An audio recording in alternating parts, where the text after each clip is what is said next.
Veillez à ce que personne ne se prive de la grâce de Dieu. À ce qu'aucune racine d'amertume poussant des rejetons ne produise du trouble et que plusieurs n'en soient infectés. Mes frères, il y a possibilité de se priver de la grâce de Dieu qui est contenue dans les sacrifices que nous faisons pour Dieu. Et ce qui nous prive de la grâce de Dieu, c'est l'amertume.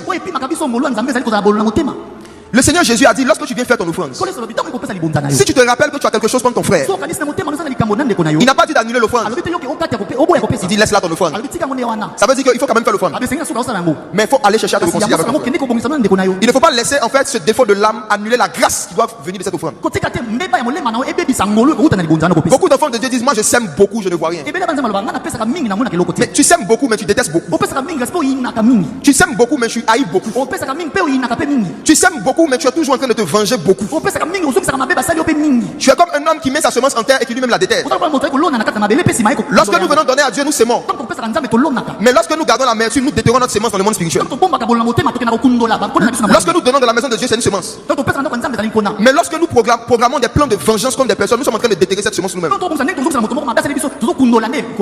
pour ne pas nous priver de la grâce de Dieu, nous devons nous priver de l'amertume. Nous devons choisir entre sacrifier notre amertume ou sacrifier notre grâce. Mes frères, je vous assure, pardonner en 2 heures de temps est plus difficile que prier pendant 2 heures de temps. Pardonner vite est plus difficile que prier longtemps. Pardonner rapidement est plus difficile que prier longtemps. Et s'il y a une distraction dans laquelle l'église évangélique dans sa majorité est rentrée actuellement, c'est le fait d'évaluer ta spiritualité en fonction de ton nombre d'heures de prière. Et te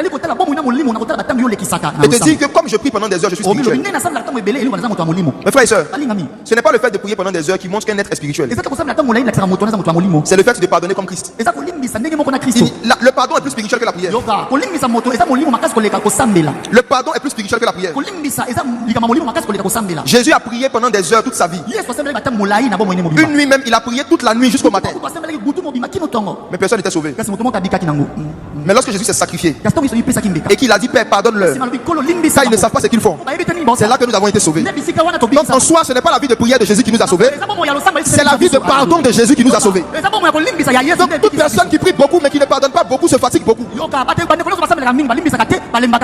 Toute personne qui prie beaucoup mais qui ne pardonne pas beaucoup se fatigue beaucoup.